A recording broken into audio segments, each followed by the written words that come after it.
जमलेल्या माझ्या तमाम महाराष्ट्रप्रेमी बांधवांनो, भगिनींनो आणि मातांनो,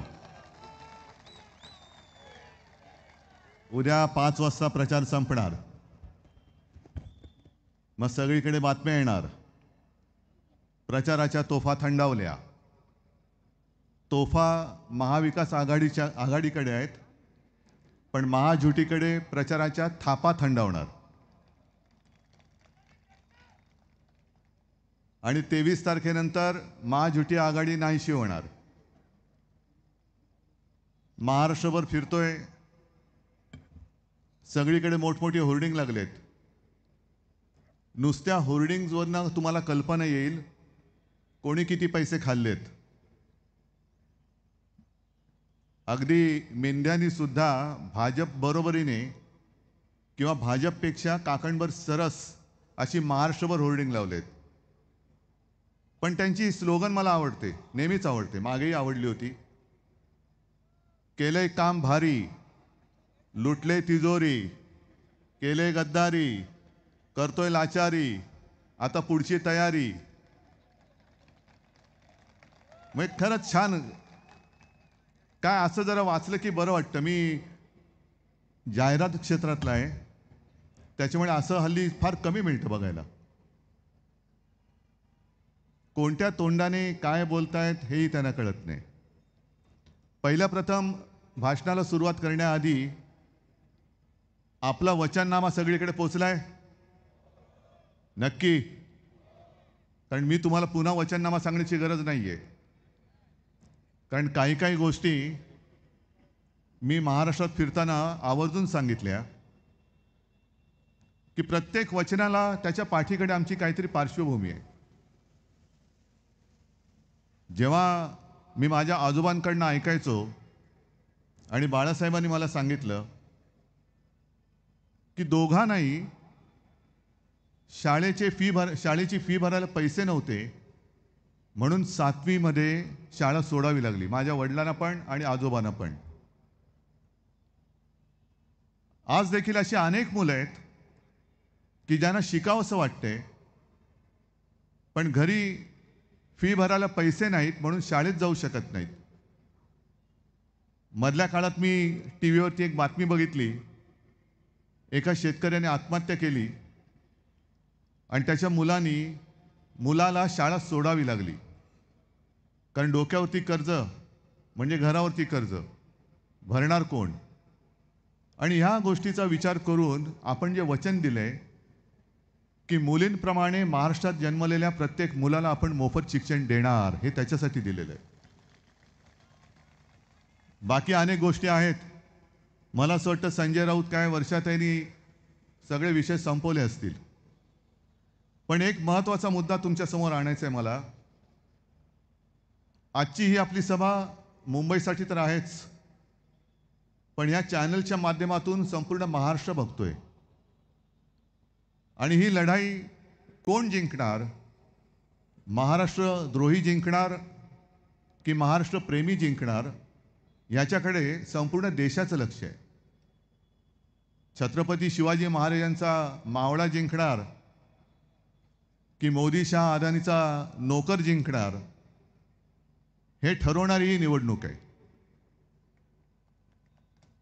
अनेकदा आपण असं म्हणतो की निवडणूक जवळ आल्यानंतर मुंबई तोडण्याचा अपप्रचार केला जातो. हा अपप्रचार नाहीये. हे मी मुद्दामून जे काही घेऊन आलोय ते तुम्हाला सांगायला आलोय. कारण हे आपण विसरून जातो. वाचतो पेपरमध्ये, पण नंतर कुठेतरी कानाडोळा होतो आणि विसरून जातो. हे जे काय घडतंय, या सरकारला मुंबईचा म्हणे GDP वाढवायचा आहे.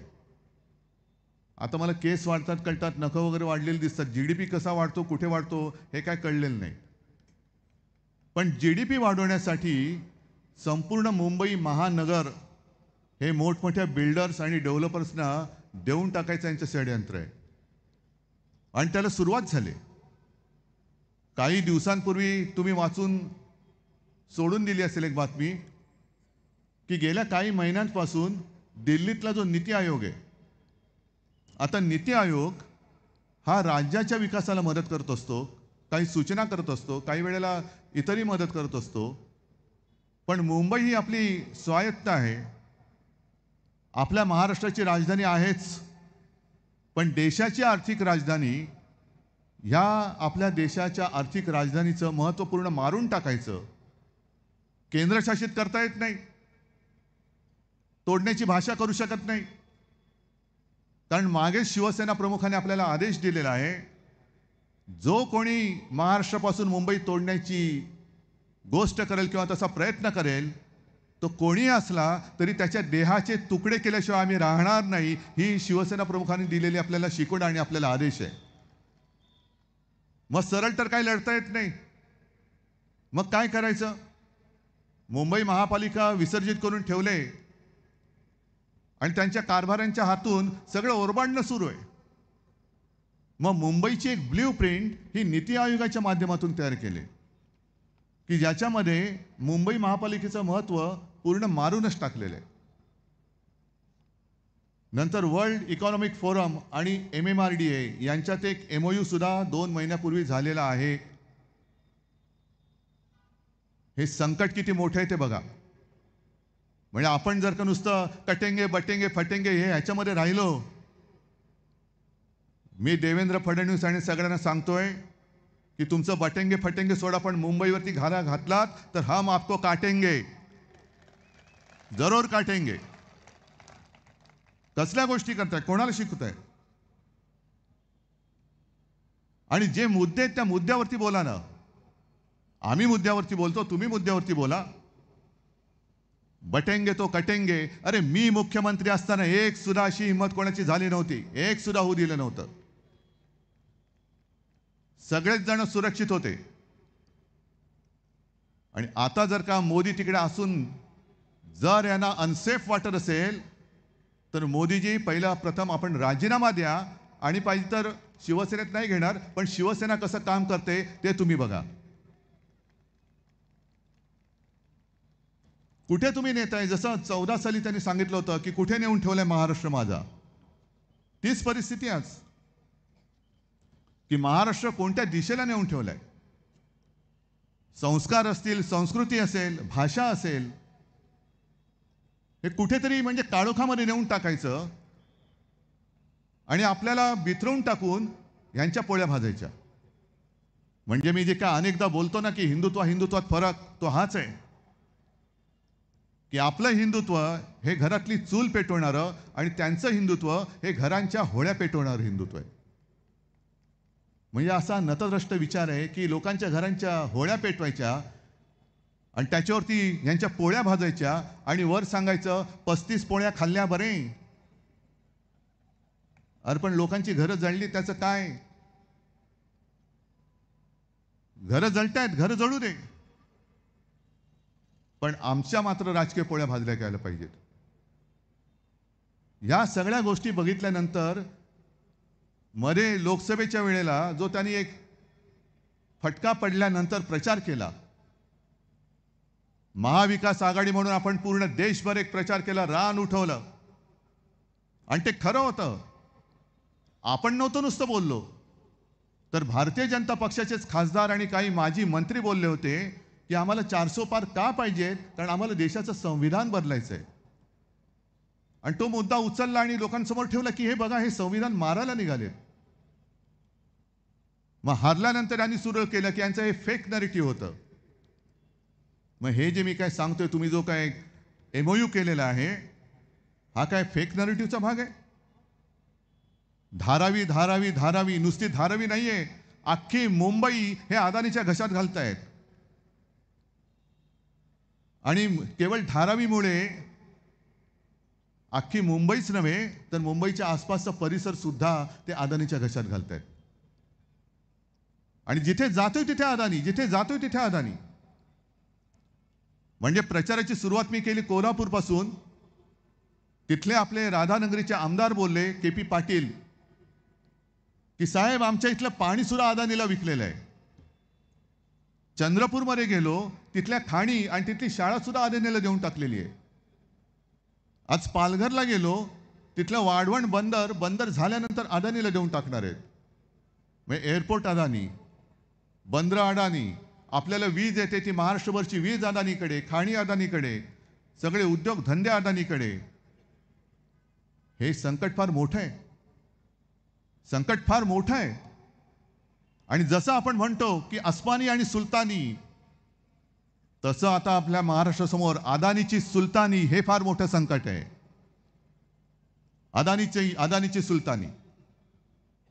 आणि आम्ही फेक नरेटिव्ह जर का बोलत असू तर धारावीसाठी या सरकारने काढलेले जे काही आदेश आहेत, मिठागरा अदानीला, दहिसर चेक नाका टोल नाका अदानीला, मुलुंडचा अदानीला, कुर्ल्याची मदर डेअरी अदानीला, हे आदेश आहेत, सरकारचे आदेश आहेत.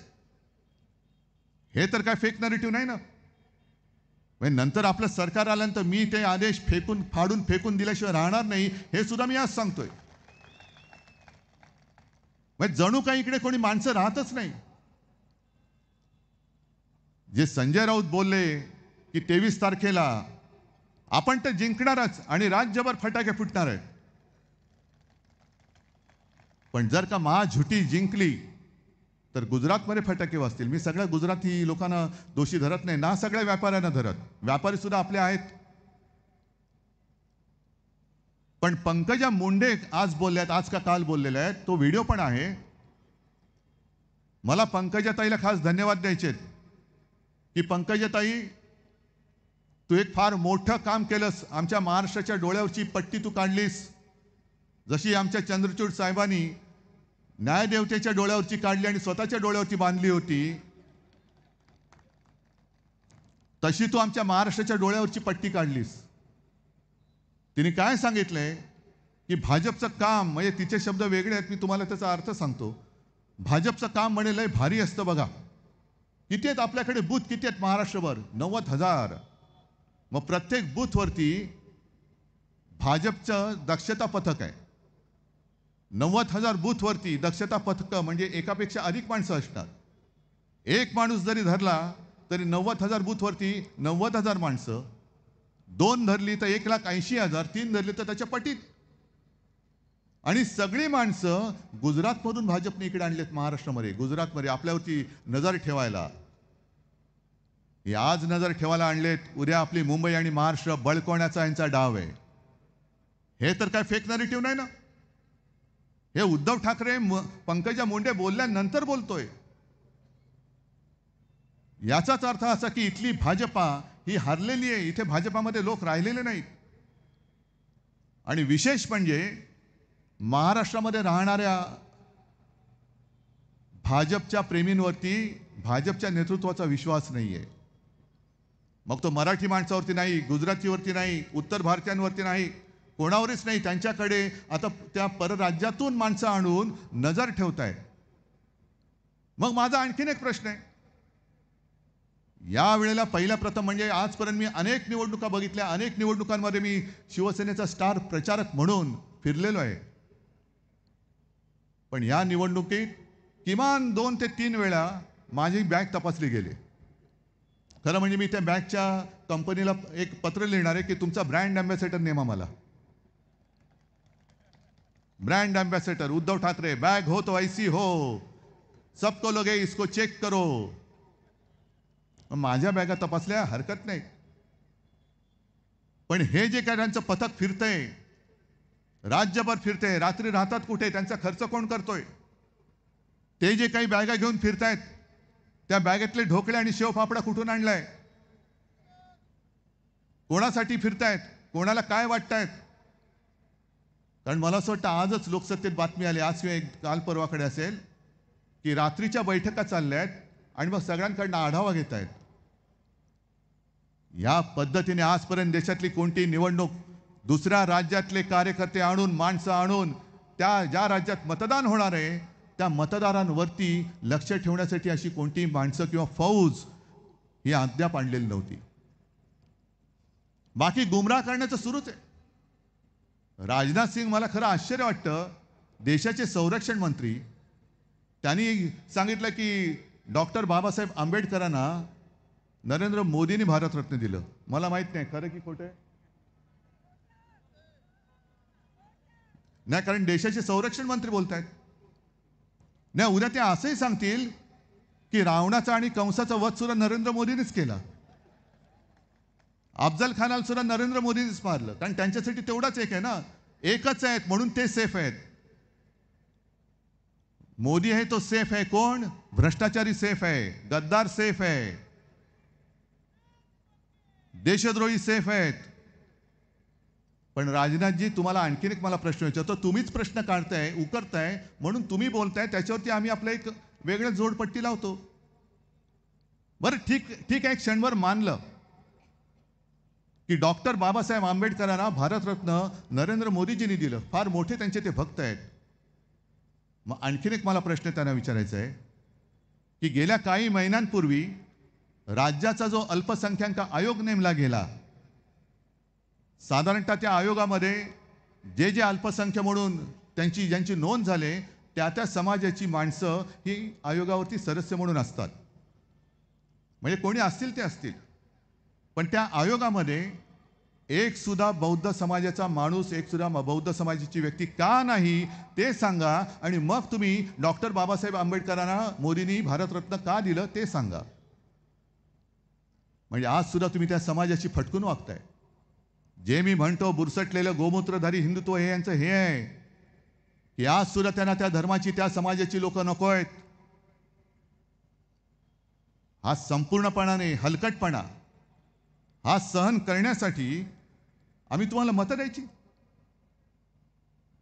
आणि संपूर्ण राज्यात बेकारीचं संकट फार मोठं आहे.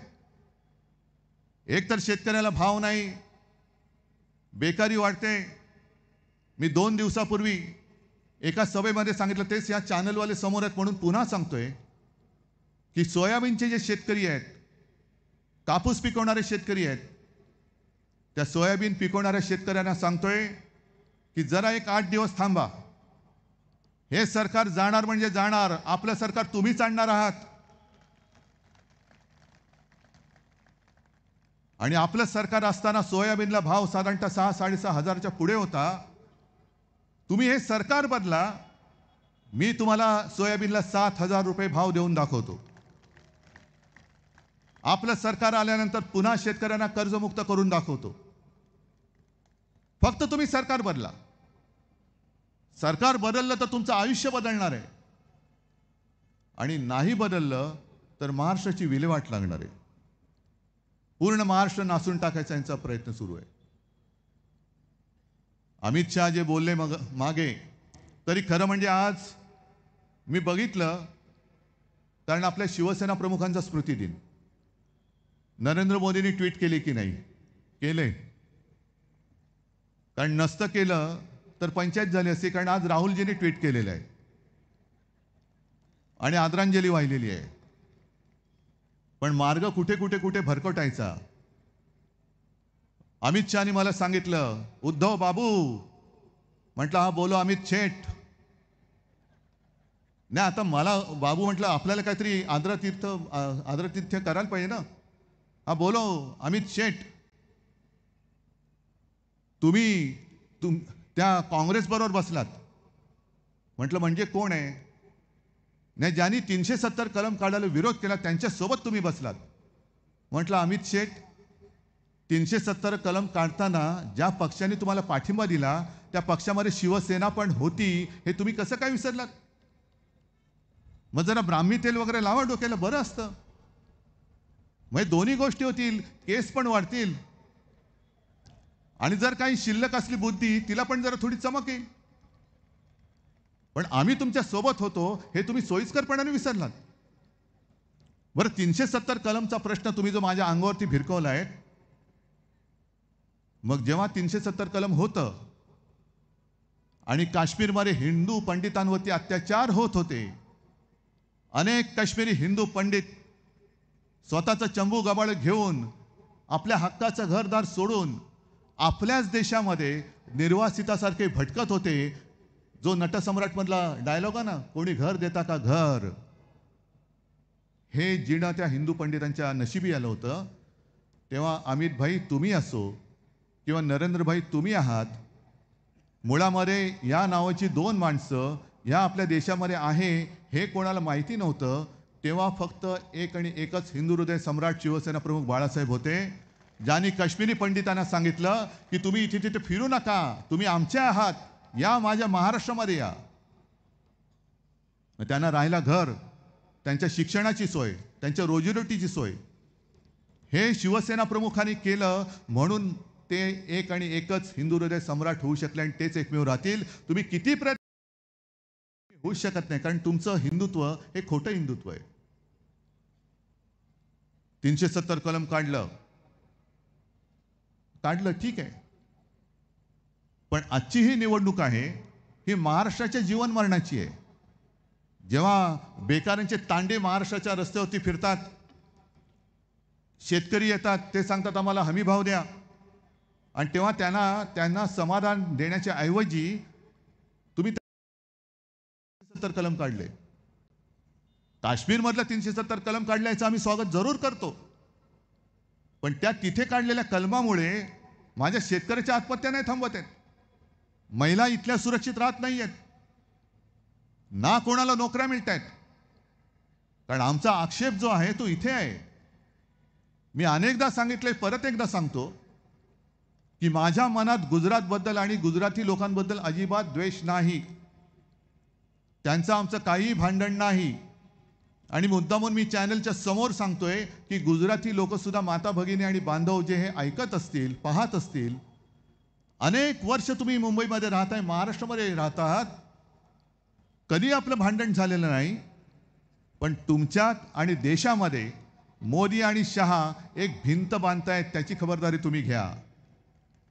एक भिंत बांधतायत आणि ही भिंत मोदी शहा निघून जातील, मोदीजी झोळी अडकवून निघून जातील, पण मोदी शहा गेल्यानंतर गुजरात आणि आपला हिंदुस्थान याच्यामध्ये बांधलेली जी भिंत असेल ती जर्मनीमधल्या बांधलेल्या भिंतीपेक्षा अधिक वाईट पद्धतीने बांधलेली असेल, आणि ती तुटायला, ती तोडायला कित्येक वर्ष जातील, तोपर्यंत सगळं विध्वंस झालेलं असेल.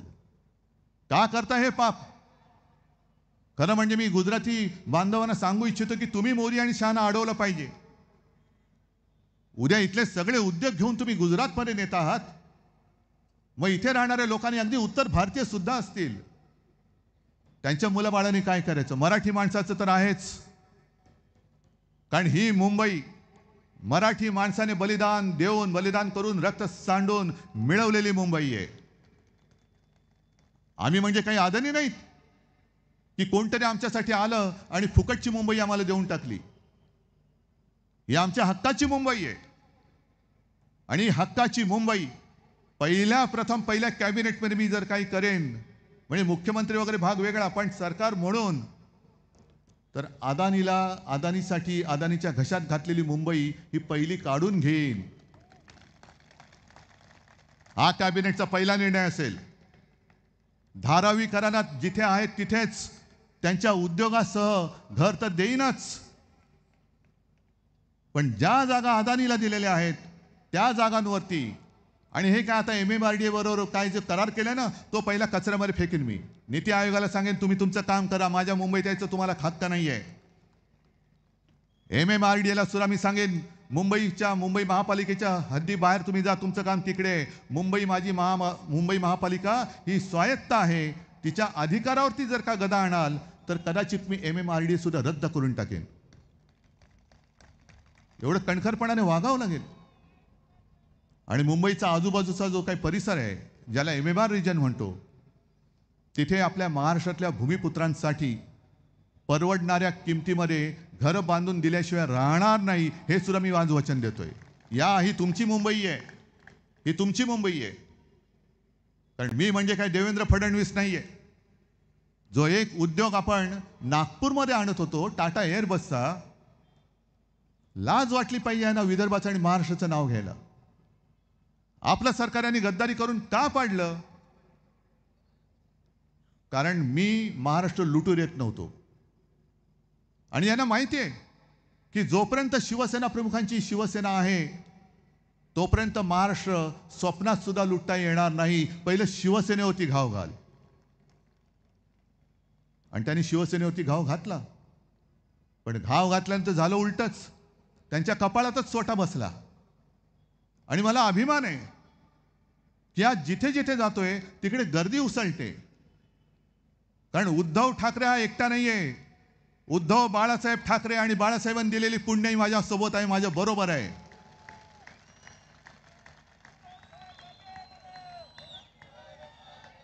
तुम्ही शिवसेनेवरती घाव घालताय कारण माझा महाराष्ट्र तुम्हाला लुटायचा आहे, माझी मुंबई तुम्हाला खतम करायची आहे. जे माझ्या मुंबईचं महत्व अख्ख्या देशात आणि जगात झालं, अगदी धारावी वाचवल्यानंतर मुंबईचं कौतुक धारावी मॉडेल म्हणून संपूर्ण जगाने केलं, हे यांना बघत नाहीये, पाहवत नाहीये. गुजरातमध्ये सार्वजनिक चिता पेटल्या होत्या, उत्तर प्रदेशमध्ये सार्वजनिक त्या चिता पेटल्या होत्या. भयानक दृश्य होतं, भीषण दृश्य होतं. पण असं दृश्य कधीही महाराष्ट्रामध्ये दिसलं नाही. कारण तुम्ही सगळेजण, महाराष्ट्रातल्या सगळ्या जणांनी जे जे मी सांगितलं ते ते तुम्ही ऐकलं, म्हणून तुम्ही महाराष्ट्र वाचवलात, हे श्रेय तुमचं आहे. मग मुंबईचं महत्व मारतायत, म्हणूनच ती नीती आयोगाच्या ताब्यात द्यायची. मुंबईचं आर्थिक केंद्र, अरे काँग्रेस के साथ गए, काँग्रेस के साथ गए. मनमोहन सिंहांनी इथेच ही जी काही बुलेट ट्रेन तुम्ही करताय तिकडे वित्तीय केंद्र देण्याचं मान्य केलं होतं आणि ती जागा सुद्धा दिलेली होती. ते हलकटपणाने तुम्ही अहमदाबादला नेलं. आणि यांचं नियोजन इतकं खोलवर असतं, आपल्याला असं वाटतं की अरे काय यांनी काम केलंय मुंबईसाठी. ही मुंबईचं बुलेट ट्रेन, काय गरज आहे आपल्याला बुलेट ट्रेनची? बुलेट ट्रेनची कोणाला गरज आहे? किती लोक जाणार बुलेट ट्रेननी आणि जाऊन करणार काय? पण बरोबर बुलेट ट्रेनचं स्टेशन हे धारावीच्या बाजूला कसं? का तिकडे मिठागरामध्ये त्याचं तोंड उघडलं नाही बुलेट ट्रेनचं? मग धारावीकरांना तुम्ही इकडे तिकडे फेकून देणार आणि धारावीमध्ये कोण आणणार? अहमदाबादला जाणारी येणारी लोक. कोणासाठी तुम्ही करताय? तसंच ह्याने जे दुसरं नियोजन केलं होतं, मी मुख्यमंत्री असताना हिंदू हृदय सम्राट बाळासाहेबांचं नाव, शिवसेना प्रमुखांचं नाव त्यांनी राष्ट्रपुरुषांच्या यादीत टाकलं. आपल्याला वाटलं अरे काय प्रेम आहे हो यांचं, वा वा वा वा वा. पण त्याच्या मागचा जो नीचपणा होता तो आत्ता कळतोय. कारण राष्ट्रपुरुषाच्या यादीमध्ये कोणत्याही व्यक्तीचं नाव आलं तर त्याचा फोटो आणि नाव हे कोणीही वापरू शकतं. म्हणून हे लुटारू गद्दार मिंधे हे माझ्या वडिलांचं नाव वापरतायत, आपल्या शिवसेना प्रमुखांचं नाव वापरू शकतात. शरद पवारांच्या बाबतीत तसं नाही, कारण पवार साहेब स्वतः तिकडे राष्ट्रवादीचं नेतृत्व करतायत आणि त्यांनी ते सांगितलं की मग त्यांचा फोटो कोणी वापरू नये.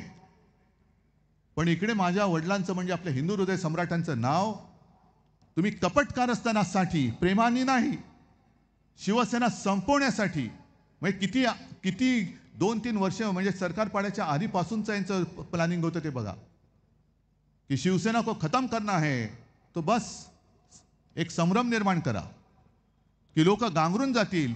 मला अजूनही पत्रकार विचारतात की खरी शिवसेना कोणाची? म्हटलं खरी आणि खोटी शिवसेना असूच शकत नाही. शिवसेना हे फक्त एक आणि एकच, दुसरी शिवसेना असूच शकत नाही.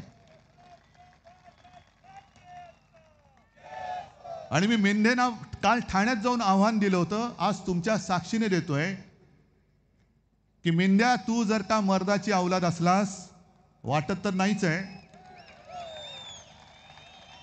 तर तू तुझ्या वडिलांचा फोटो लावून नावानी मैदानात ये आणि मग मत नाही जनतेचे जोडे खा.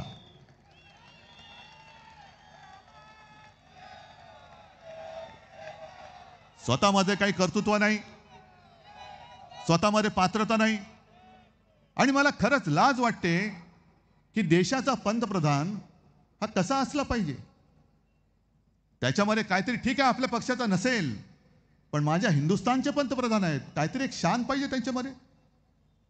तुम्ही एक तर गद्दारी करून माझी शिवसेना फोडली. ज्या शिवसेनेने तुम्हाला पंतप्रधानपदी बसवण्यासाठी मदत केली ती शिवसेना तुम्ही संपवायला निघालात आणि ज्यांच्याकडनं तुम्ही ती फोडलीत त्या गद्दारांच्या प्रचाराला त्यांना घेऊन, अरे गद्दारांची फौज माझ्या अंगावरती सोडता,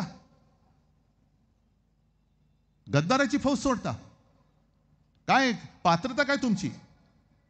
कर्नाटकामध्ये गेले होते मोदी, तेव्हा त्या महिलांवरती अत्याचार करणाऱ्या प्रज्वल रेवण्णाचे हात बळकट करण्याचं आवाहन करतायत. अहो तुम्ही हिंदुत्व नासून टाकले, हिंदुत्व तुम्ही संपवून टाकले. बुरसटलेले हिंदुत्व म्हणतो मी एवढ्यासाठी म्हणतोय, हिंदुत्व स्वच्छ पाहिजे. एक तर या भाजपमध्ये तर काय, मी तर म्हणतो की भाजप हल्ली हायब्रिड झालेला आहे, म्हणजे संकरित. जशी ती हायब्रिड गाय असते तसं भाजप झाले. कारण भाजपच्या राजकीय गर्भात इतर पक्षातल्या भ्रष्ट नेत्यांची बीजं ही टाकलेत आणि आताचा जो भाजप आहे, जशी गाय भरपूर दूध देणारी असते तशी आत्ताचा भाजप हा भरपूर थापा मारणारा झालेला आहे. आहे कुठे मूळ भाजप? म्हणजे कोकणात मी गेलो होतो तेव्हा कोणे एकेकाळी ते माधवराव भंडारी होते. आपल्यावरती टीका करायचे, माझ्यावरती करायचे. ठीक आहे म्हटलं, अरे माधवराव आहे ना, जुना माणूस आहे, ओरिजिनल आहे. आता ओरिजिनल कोणीच नाही राहिलं भाजपचं. सगळे बाडगे, कोकणात सुद्धा बाडगा, इकडे सुद्धा बाडगा, सगळेच म्हणजे ह्यांचं संपूर्णपणाने खतम झालेली लोक आहेत.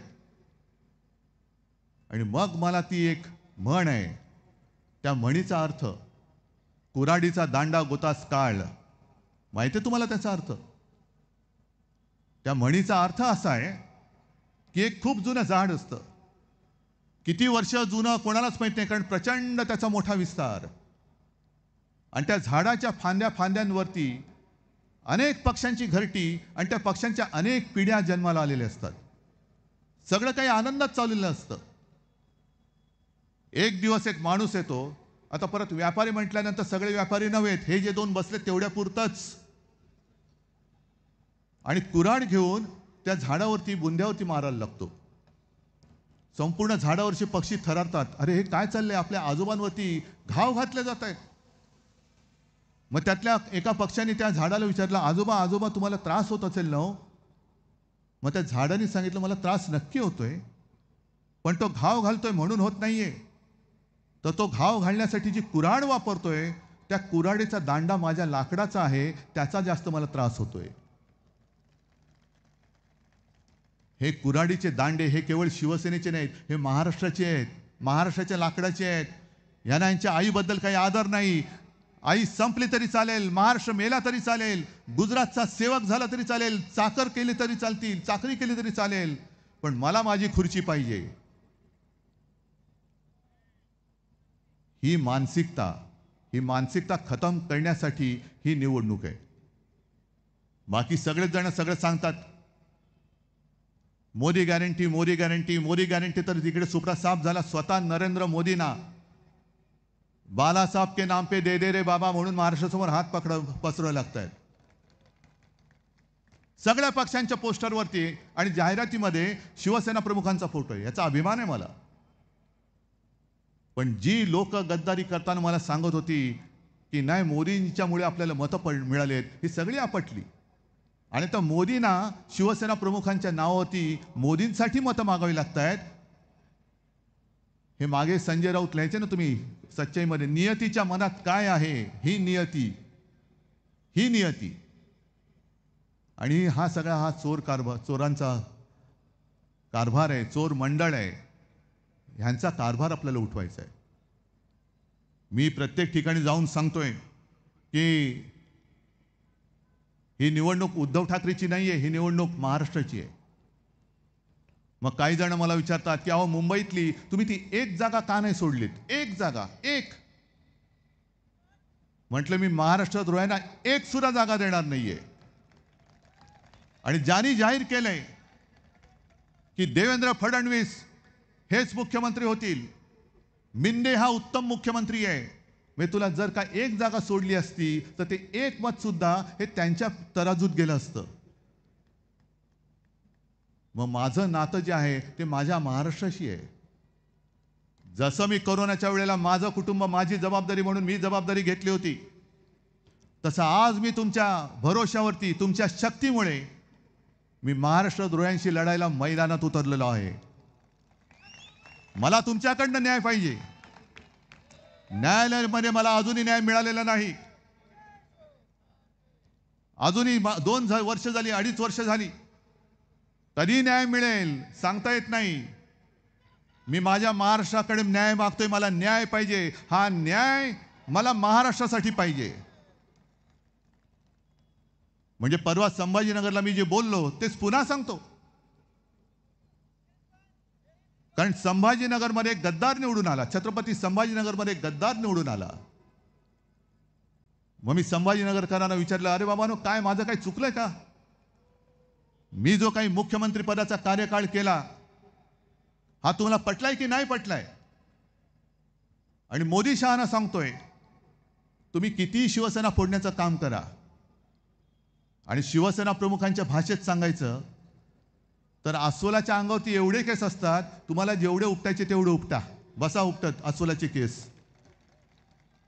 आम्हाला तेल लावण्यासारखी गरज नाही लागणार अमित शहांसारखी. आमचे केस आपोआप येत असतात, काही झडलेले असतात ते पण घेऊन जा.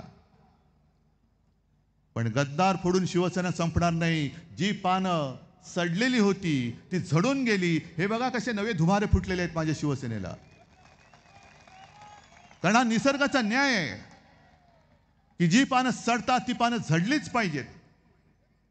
गद्दारांना मी परत घेणार का? अरे झडलेली पानं मी फेविकॉलनी परत चिकटत बसू?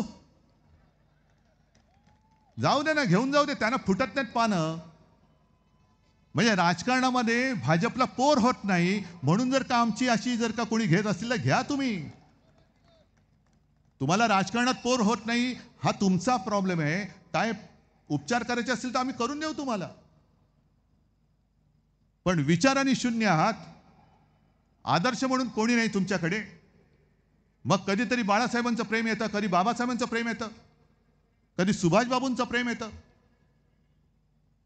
पण त्याहीपेक्षा मोठं दुर्दैव म्हणजे ज्या सरदार वल्लभभाई पटेल यांनी RSS वरती म्हणजे संघावरती बंदी घातली होती, त्यांचा सुद्धा पुतळा तुम्हाला उभारावा लागला. हा नियतीने तुमच्यावर उगवलेला सूड आहे.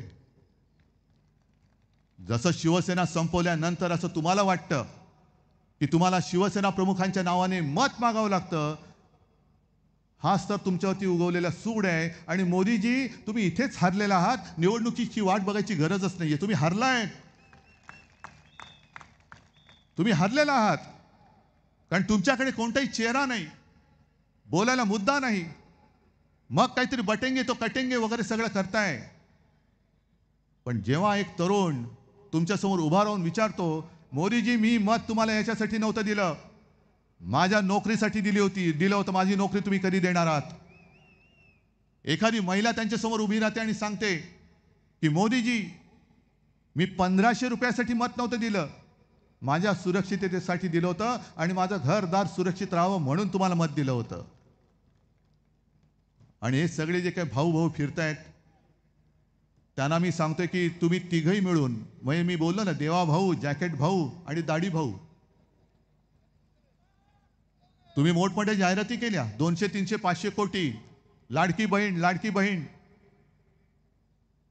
त्या जाहिरातीवरचे पैसे जर तुम्ही नीट वापरले असते तर त्यातनं एक योजना झाली असती. आणि 1500 रुपये तुम्हाला जर का द्यायची एवढी घाई झाली असेल तर मग बदलापूरमध्ये ज्या चिमुरडीवरती अत्याचार झाला, जिची आई आजारी असताना त्या पोलीस स्टेशनमध्ये तासनतास बसले होते आणि पोलीस ढिम्मा हलायला तयार नव्हते, त्या माऊलीला जाऊन पाकिट द्यायचा प्रयत्न करा. देऊन दाखवा पाकिट.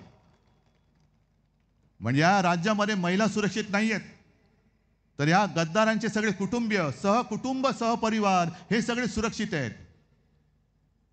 येता जाताना मला दिसतात काही जण, आज सुद्धा मला दिसले यांचे चमचे, चमच्यानं सुद्धा संरक्षण आहे आणि महिला वाऱ्यावरती आहेत. हा सगळा कारभार आपल्याला संपवायचा आहे. हा जो काय अंधार पसरलेला आहे, हा अंधार जर का आपल्याला संपवायचा असेल तर हातामध्ये धगधगती मशालच घ्यावी लागेल. दुसरं त्यांचं काही जे आहे ते घेऊन चालणार नाही. आणि त्यासाठी महाविकास आघाडी म्हणून आम्ही एकत्र आलेलो आहोत.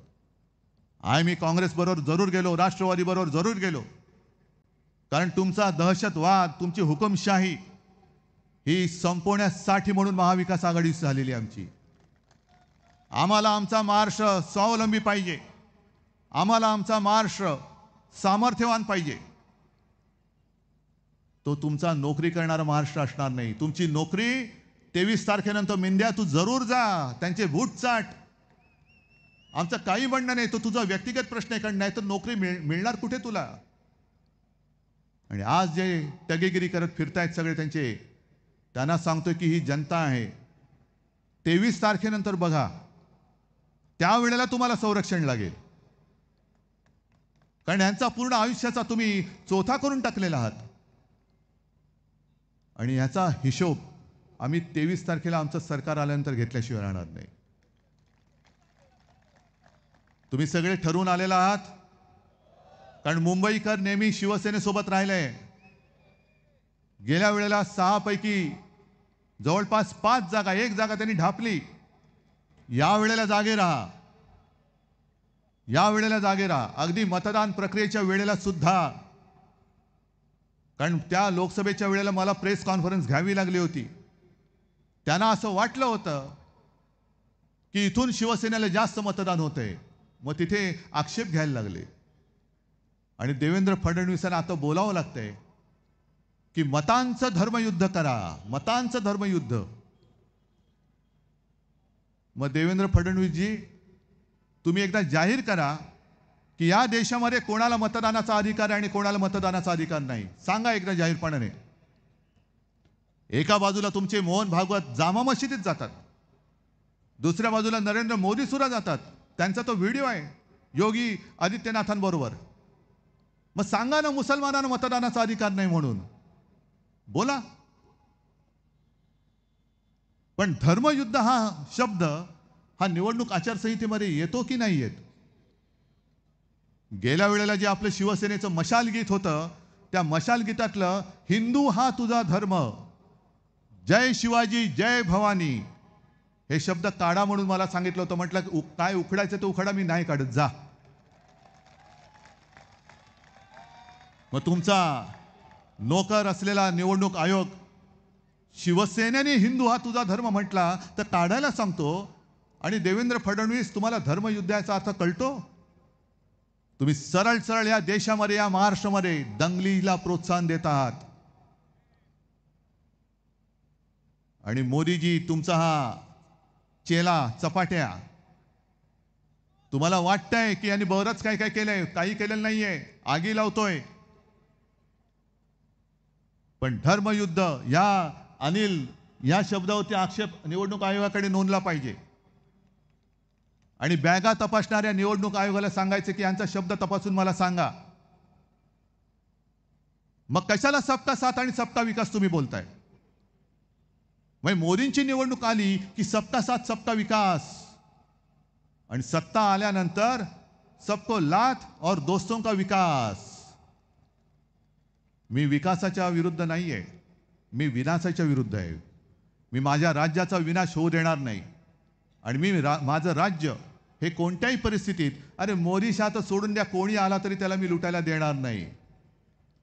आणि एकच शपथ मी घेऊन तुम्हाला सांगतोय की ही जी सगळी काही दैवत आहेत आपले हिंदू हृदय सम्राट आहेत, बाबासाहेब आहेत, शाहू महाराज आहेत, ज्योतिराव फुले आहेत आणि छत्रपती शिवाजी महाराज आहेत. मग मी शपथ घेतोय, तुम्ही घेणार आहात?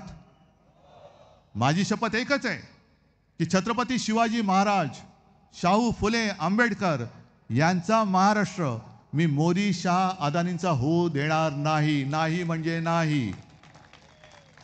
आणि हे जर ठरलं असेल आणि त्याप्रमाणे तुमची वागण्याची तयारी असेल तरच धगधगती मशाल हातामध्ये घ्या, अन्यथा मग त्या मशालीला अर्थ नाही आणि शिवाजी महाराजांच्या जय जयकाराला अर्थ नाहीये. आणि त्याचसाठी जसं मी कोरोनाच्या वेळेला सगळ्यांना सांगितलं आणि तुम्ही सगळ्यांनी ऐकलं, तसंच मी माझ्या तमाम महाराष्ट्रातल्या नागरिकांना सांगतोय की ही निवडणूक दोन पक्षातली नाही, दोन वृत्तीची आहे.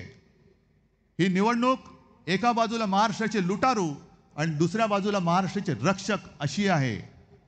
ही निवडणूक एका बाजूला तुमच्या आयुष्याचं सगळं सत्यानाश करणारे यांची आहे आणि दुसऱ्या बाजूला महाविकास आघाडी जी तुमच्या आयुष्यामध्ये आनंदाचं क्षण आणू इच्छिते त्यांच्यामध्ये आहे. आणि तुम्ही सगळ्यांनी जर का ठरवलं तर हे होऊ शकतं. संपूर्ण महाराष्ट्राने निश्चय केला पाहिजे, प्रतिज्ञा केली पाहिजे की काय वाटेल ते होऊ दे, पण महाराष्ट्राशी द्रोह करणाऱ्या, गद्दारी करणाऱ्या आणि महाराष्ट्र लुटणाऱ्याला मी माझं एक सुद्धा मत हे देणार नाही. आणि मला खात्री आहे महाराष्ट्र हा आपला आहे, महाराष्ट्र हा माझा आहे आणि माझा महाराष्ट्र हे केल्याशिवाय राहणार नाही हा विश्वास व्यक्त करतो आणि आपली रजा घेतो. जय हिंद, जय महाराष्ट्र.